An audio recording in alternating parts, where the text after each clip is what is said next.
بسم الله الرحمن الرحيم. الحمد لله رب العالمين، والصلاة والسلام على سيد الأنبياء والمرسلين وخاتم النبيين سيدنا محمد وآله وصحبه أجمعين، ومن تبعهم بإحسان ودعا بدعوتهم إلى يوم الدين.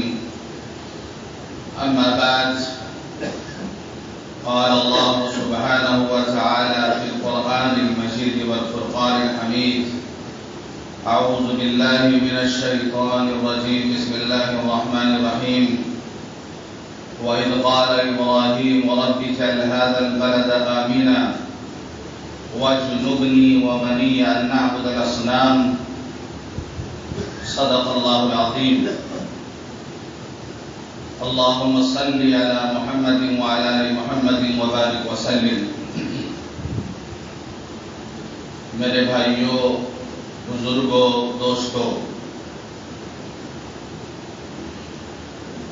جیسا کہ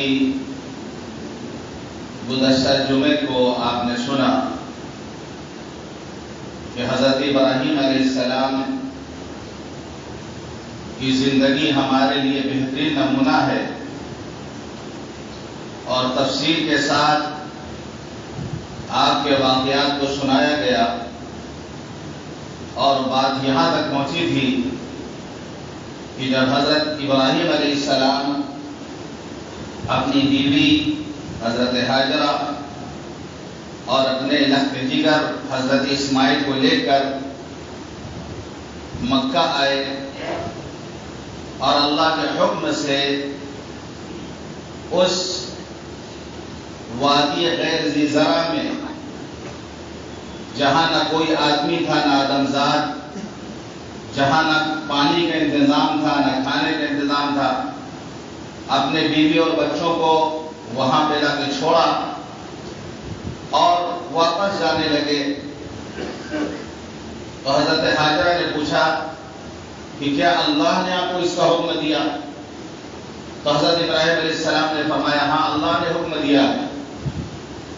اللہ نے ان کو حکم دیا تھا بیوی اور بچوں کو چھوڑنے کا بغیر کسی اسباب کے. اب اگر کوئی یہ سوچے کہ اپنی بیوی بچوں کو بغیر کسی انتظام کیے ہوئے، کھانے پینے کا انتظام کیے بغیر چھوڑ کر کے کہیں چلے جائیں سفر پہ، تو یہ اس کے لیے جائز نہیں ہوگا، کیونکہ یہاں پر اللہ نے حضرت ابراہیم علیہ السلام کو حکم دیا تھا ایسا کرنے کا. تو آدمی پر ضروری ہے کہ اپنے بال بچوں کے کھانے پینے کا انتظام پہلے کرے، ان کو بیار و مددگار نہ چھوڑے. تو حضرت ابراہیم علیہ السلام جو یہ کر رہے ہیں وہ اللہ کے حکم سے کر رہے ہیں. تو جب اللہ کے حکم کو انہوں نے پورا کیا تو پھر اللہ کی مدد آئی. وَمَن يَتَوَكَّلْ عَلَى اللَّهِ فَهُوَ حَسْبُهُ. جو اللہ پر بھروسہ کرتا ہے اللہ اس کے لیے کافی ہو جاتا ہے. بیوی بچوں کو چھوڑ کر جانے لگے. جب پہاڑی سے نیچے اترے اور بیوی اور بچے نظر سے اوجھل ہو گئے تو وہاں پہ پھر دعا مانگ رہے ہیں اللہ سے. اللہ کا حکم تھا چھوڑ کے جانے کا، لیکن بیوی بچوں کی محبت اپنی جگہ ہے، کچھ نہیں کر سکتے تھے تو دعا ہی کر رہے ہیں. وہ ان کے انتظام کے لیے کیا دعا کر رہے ہیں، الفاظ سنیے کیا دعا کر رہے ہیں. وَإِذْ قَالَ إِبْرَاهِيمُ رَبِّ اجْعَلْ هَذَا الْبَلَدَ آمِنًا. حضرت ابراہیم علیہ السلام دعا کر رہے کہ اللہ اس شہر کو امن والا بنا. امن بہت بڑی نعمت ہے یہ اللہ کی. جس شہر میں، جس ملک میں امن ہوگا لوگ اطمینان کے ساتھ زندگی گزاریں گے،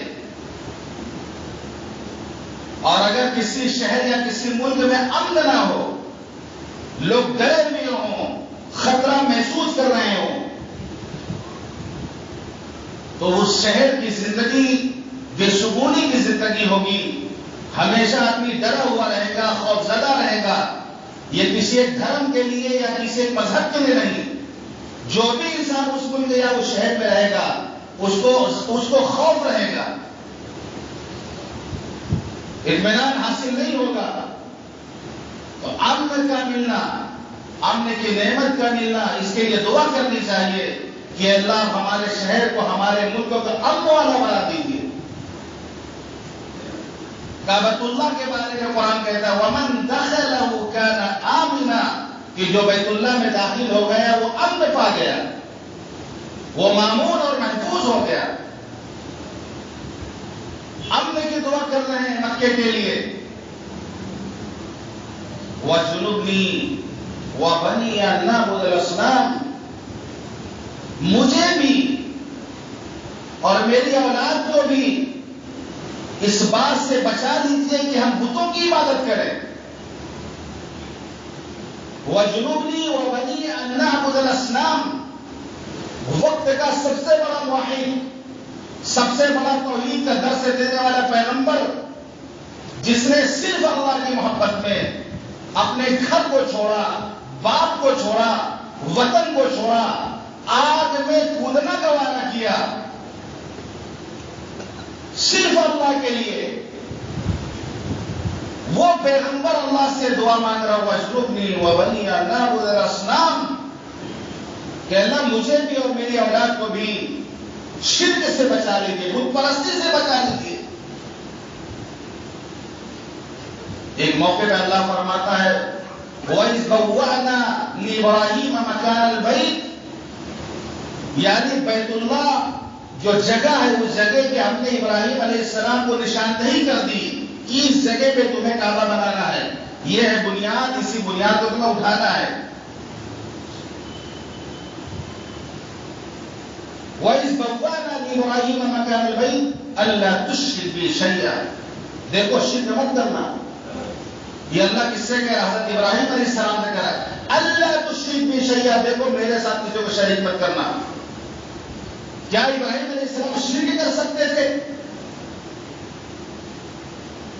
حضرت ابراہیم علیہ السلام کے واسطے سے اللہ سارے انسانوں کو حکم دے رہا، ایک ایک فرد بشر کو اللہ حکم دے رہا کہ اللہ تشرک بی شیئا، دیکھو میرے ساتھ شرک مت کرنا، میرے ساتھ کسی کو شریک مت کرنا.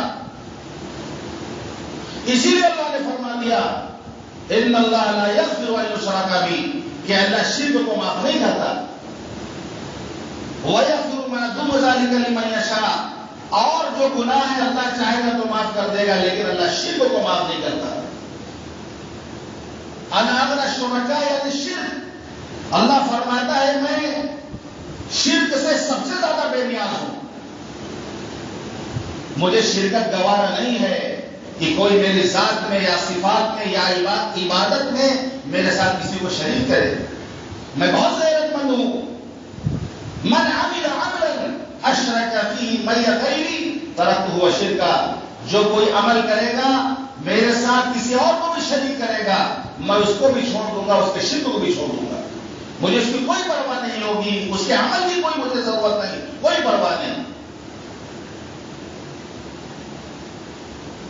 ایک ایک انسان، ایک ایک فرد بشر سے اللہ کہہ رہا اللہ تشرک بی شیئا، دیکھو میرے ساتھ شرک مت کرنا.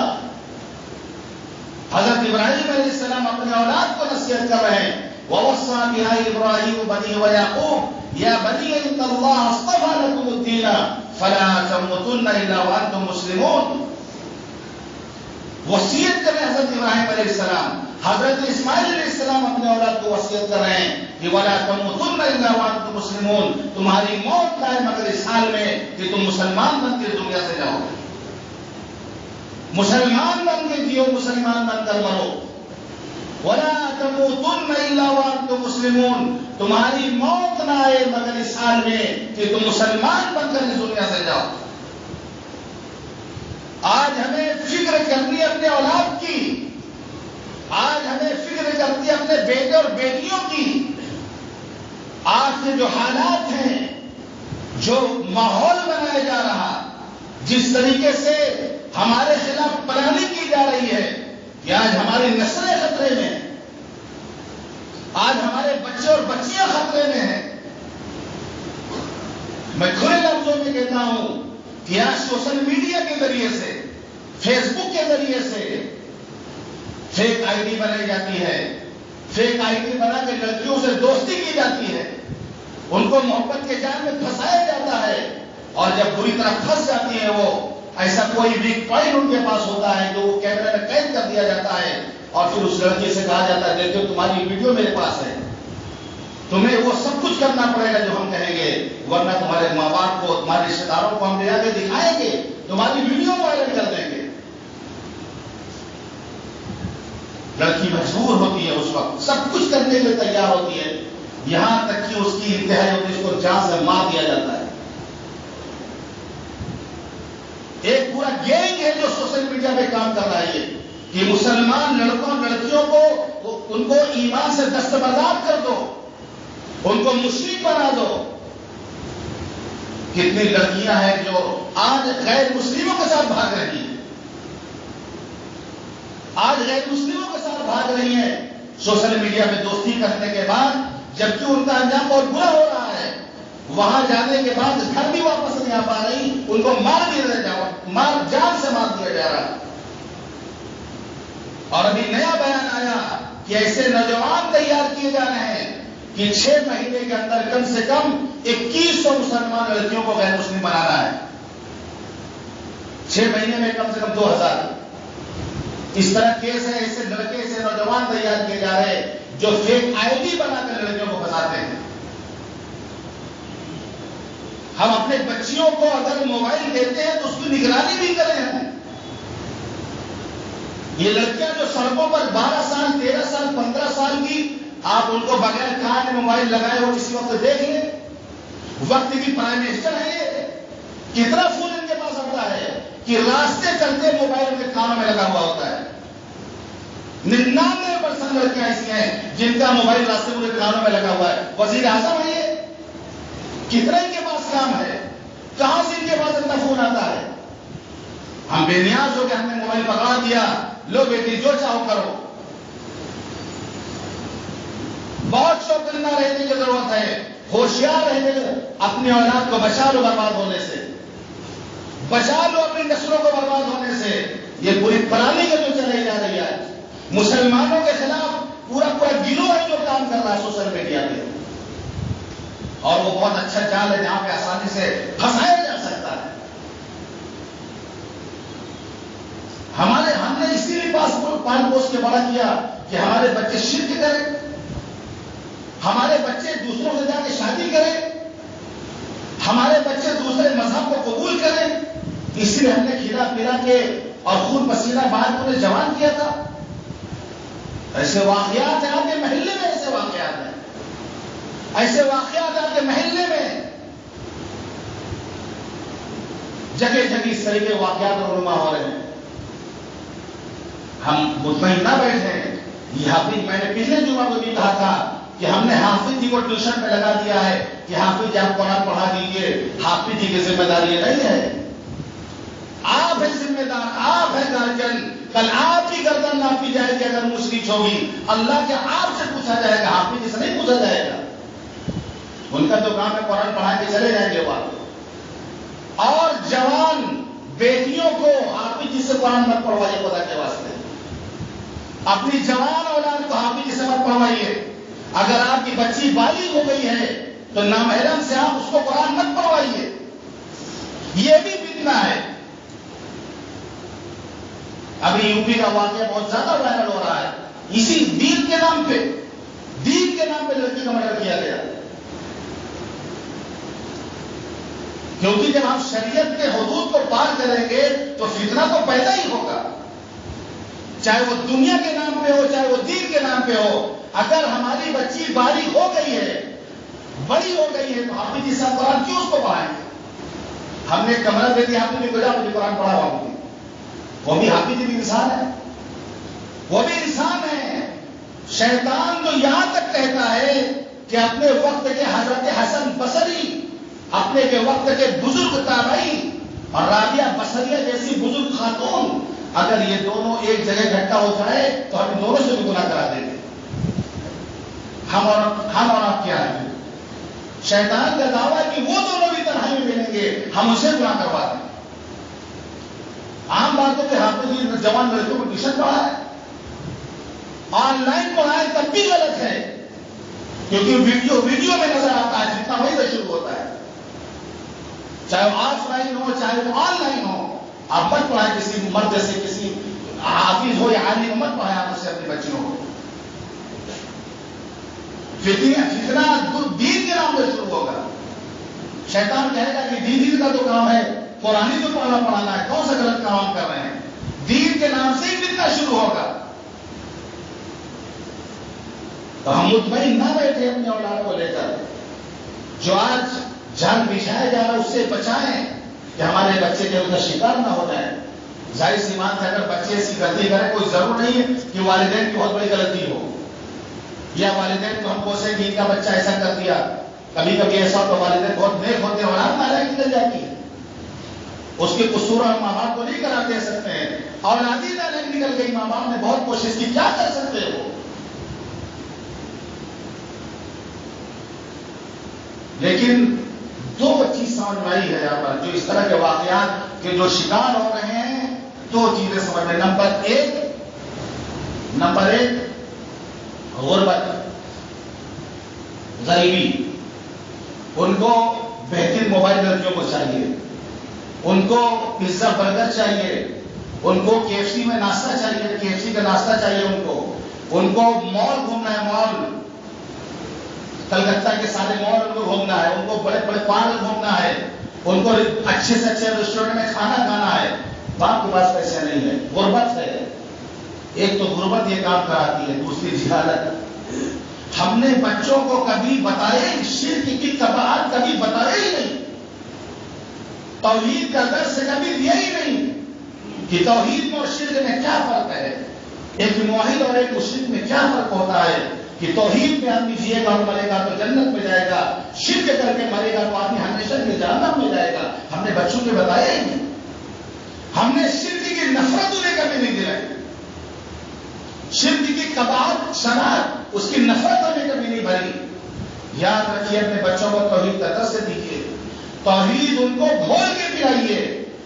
میں یہاں تک کہوں کہ عید میں کپڑا بنانے سے زیادہ ضروری، ان کو کھانا کھلانے سے زیادہ ضروری ہے کہ آپ ان کو توحید کا سبق پڑھائیں. بہن نہ پڑھائیے، ورنہ پھر اللہ کے رسول نے فرمایا یصبح الرجل مؤمنا ویمسی کافرا ویمسی مؤمنا ویصبح کافرا. صبح ایمان کی حالت میں ہوگا، شام ہوتے ہوئے کافر ہوگا، شام ایمان کی حالت میں کرے گا، صبح ہوتے ہوئے کافر ہو جائے گا. وَيَبِعُ دِينَهُ بِعَرَضٍ مِنَ الدُّنْيَا، دنیا کے چند ٹکوں کے لیے، دنیا کے تھوڑے سے فائدے کے لیے اپنے دین کو بیچ دے گا. یہ کب ہوگا؟ جب وہ اس کو سکھایا جائے. وہ تو سمجھ آتا ہے کوئی معمولی چیز ہے، کیونکہ جس اسکول میں پڑھتا ہے وہاں پر اس چیز کو بہت ایزی، بہت آسان کر کے پیش کیا جاتا ہے، بہت آسان کر کے پیش کیا جاتا ہے کہ ہاں محبت کرو، آپس کوئی حرج نہیں ہے. اور سر اگر شادی کا مسئلہ ہے دھرم کا، کوئی بات نہیں، کوئی بات نہیں، دھرم کا مسئلہ ہے، ماں باپ راضی نہ ہو، جا کر کے کوئی مینیج کر لو. یہ تو وہاں ڈوز دیا جا رہا ہے. ذمہ داری ہماری ہے. تو دو چیزیں ہیں، ایک ہے غربت اور ایک جہالت. بچیوں کو سمجھائیں، شرک کی قباحت کو بتائیں. تو اللہ کے رسول نے فرمایا کہ جس کے اندر تین باتیں ہیں وہ ایمان کا مزہ پا لے گا. ان یکون اللہ ورسولہ احب الیہ مما سواہما، کہ اس کو اللہ اور اس کے رسول سب سے زیادہ محبت ہو. وان یحب المرء لا یحب الا للہ، کہ وہ محبت کرے گا کسی تو اللہ کے لیے کرے، محبت کرے کسی سے تو اللہ کے لیے کرے. وَأَن يَكْرَهَ أَن يَعُودَ فِي الْكُفْرِ كَمَا يَكْرَهُ أَن يُقْذَفَ فِي النَّارِ. کفر کی طرف پلٹنا، واپس لوٹنا اتنا ہی ناپسند کرے وہ جتنا کہ آگ میں ڈالے جانے کو ناپسند کرتا ہے. کسی کو زندہ میں ڈالا جائے، پھینکا جائے، وہ جان لگا دے گا بچنے کے، اپنے آپ کو بچانے کی. ناپسند کرے گا اس کو، نہیں چاہے گا کہ آدمی گرے، آگ میں جا کے کودیں. جتنا کوشش وہاں کرے گا ایمان بچانے کے لیے، دوبارہ شرک کی طرف واپس جائے، دوبارہ کفر کی طرف واپس جائے، اس کو اتنا کوشش کرنی چاہیے اس سے بھاگنے کی. جیسے کوئی آگ میں کسی کو ڈالا جائے تو اس سے بچنے کی کوشش کرتا ہے. اگر کوئی یہ کر لے گا تو اس ایمان کا مزہ مل جائے گا, ایمان کا مزہ وہ چکھ لے گا. آگ میں ڈالے جانے, آگ میں اگر چلا بھی گیا انسان, اگر کبھی پھینک دیا کسی نے اس کو, تب بھی وہ شہادت کا مرتبہ پا جائے گا, آخرت تو اس کی کم سے کم بن جائے گی. لیکن اگر شرک کر کے مرا تو دنیا بھی برباد ہوئی, آخرت اس کی برباد ہو گئی. دنیا بھی گئی, آخرت بھی گئی. آگ میں گرے گا, بہت زیادہ جان جائے گی, ایمان تو نہیں جائے گا. تو میرے بھائیوں, آج ایمان کے سودے ہو رہے ہیں. ہمارے پاس سب سے قیمتی چیز ہے جو ایمان, غیروں کو معلوم ہے ان کے پاس سب سے قیمتی چیز ایمان ہے. ان کے پاس سب سے قیمتی چیز, سب سے قیمتی پوری ایمان کی, اس کو چھینو ان سے, ان کے بچوں سے چھینو اس کو. آج اسی کو چھیننے کی کوشش کی جا رہی, لالچ دے کر کے, بیوقوف بنا کر کے آج چھینا جا رہا ہمارے بچوں سے. ہم اپنے بچوں کی نگرانی کریں. بڑے بچے اگر ہیں, موبائل ہم نے دیا ہے, جو شام کو رات میں جو گھر کا سرپرست ہے, سب کو موبائل اپنے پاس جمع کر کے سوئے. سب کا موبائل, جب رات میں موبائل کا کیا کام ہے, دن میں فون ہوگا, رات میں موبائل جمع کر کے رکھیں اپنے پاس, پھر صبح میں دے دیں. وقتاً فوقتاً موبائل ہاتھ میں لے کے چیک کریں, واٹس ایپ کا میسج چیک کریں, فیس بک چیک کریں, کال چیک کریں, اس کے اچانک موبائل لے کر کے گیلری میں جا کے اس کے فوٹو چیک کریں. ہم مطمئن نہ بیٹھے ہیں, کیونکہ ہم نے ایک خطرناک چیز دے رکھا ہے, ضرورت سمجھ کے دے رکھا ہے اپنے بچوں کو, تو اس کو ضرورت ہی کے استعمال ہو, غلط استعمال اس کا نہ ہو, اس کی نگرانی ہمیں کرنی ہے. تو اپنے بچوں کو توحید کا درس دیں, شرک کی کباہت اور گندگی کو ان کو بتائیں کہ جس طرح غلاظت کو دیکھ کے طے ہو جائے انسان کو, مومنٹنگ انسان کو ہو جائے, ایسی شرکیہ چیزوں کو دیکھ کر, فوٹوز دیکھ کر اور ان چیزوں کو دیکھ کر اس کو گھنا جائے. اسی طرح پیشاب اور پخانے سے زیادہ اس کو شرک سے گھنانی چاہیے. ہمارے مولانا کہنے لگے, ایک عرب مہمان آئے تھے, ایک عرب مہمان لکھنؤ میں آئے تھے, ہم ان کو لے کے ٹہلا رہے تھے, تو جگہ جگہ گزرتے تو پوسٹر لگا ہوا ہے, کہیں شرکیہ پوسٹر لگا ہوا ہے, کہیں کچھ لگا ہوا ہے. تو انہوں نے کہا مولانا آپ کو گھن نہیں آ رہی تھی کس چیز کو, گھن نہیں آ رہی. مولانا نے کہا بھائی ہم لوگ تو عادی ہو چکے ہیں, ہم تو یہاں سے کلکتہ میں جائیں گے تو سینکڑوں پوسٹر بیان کریں گے, عورتوں کے لڑکیوں کے کیسے کیسے پوسٹر, ہم کو عادی ہم لوگ دیکھنے کے, ہم تو پورا دیکھتے بھی جاتے ہیں. مولانا کو ہم لوگ گھن تو نہیں آتی. انہوں نے کہا مجھے گھن آ رہی ہے,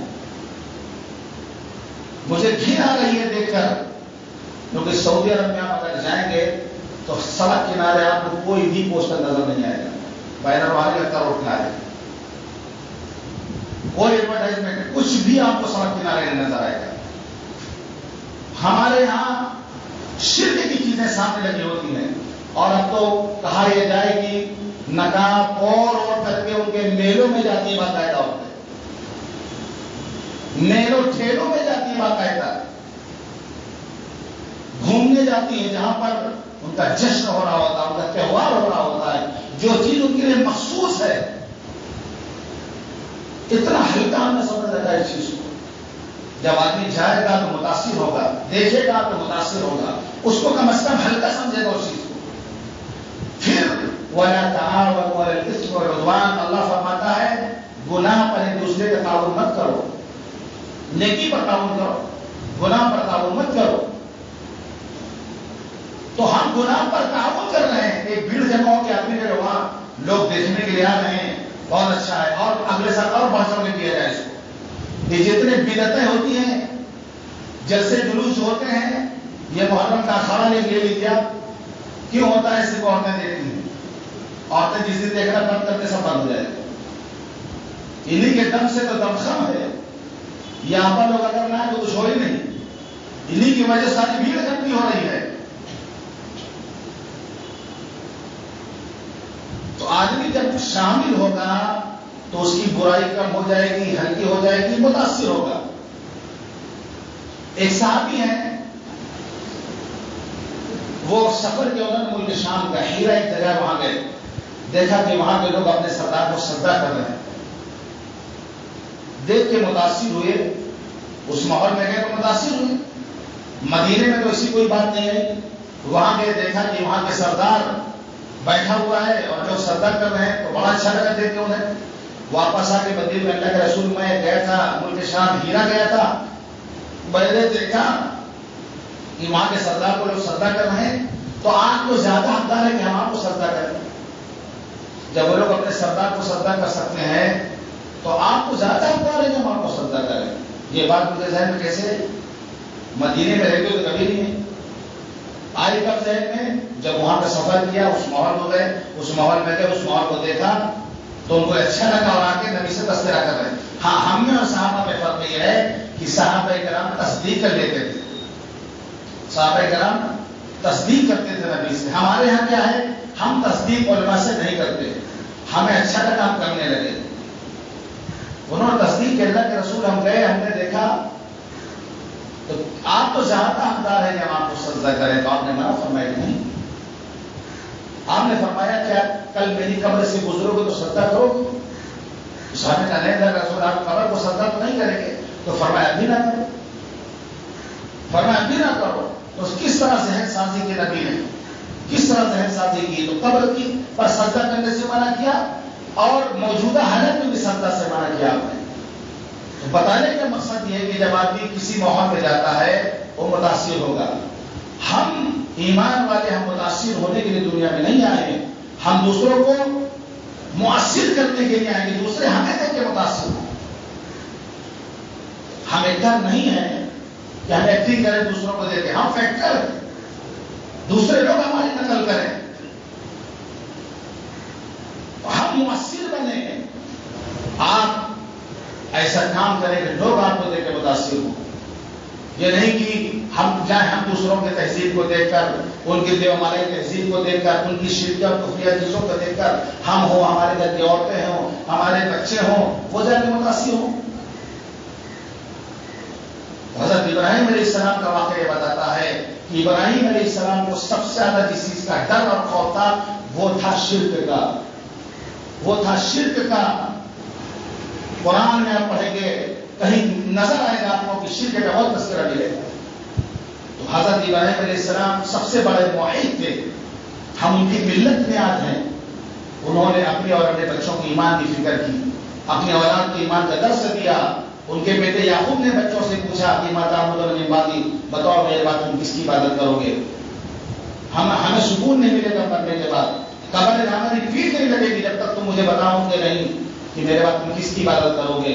تو بچوں نے کہا قالوا نعبد الہ کا، ہم آپ کے معبود کی عبادت کریں گے، وَإِلَٰهَ آبَائِكَ إِبْرَاهِيمَ وَإِسْمَاعِيلَ وَإِسْحَاقَ، اور آپ کے ابا ابراہیم، اسماعیل، اسحاق کے معبود کی عبادت کریں گے۔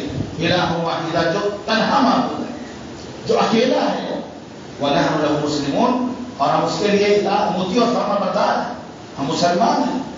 وَنَحْنُ لَهُ مُسْلِمُونَ، یہ انبیاء کا گھرانہ تھا اور نبی اتنے فکر مند تھے اپنے اولاد کی طرف سے کہ وعدہ کرا رہے کہ بتاؤ میرے بعد تم کی عبادت کرو گے۔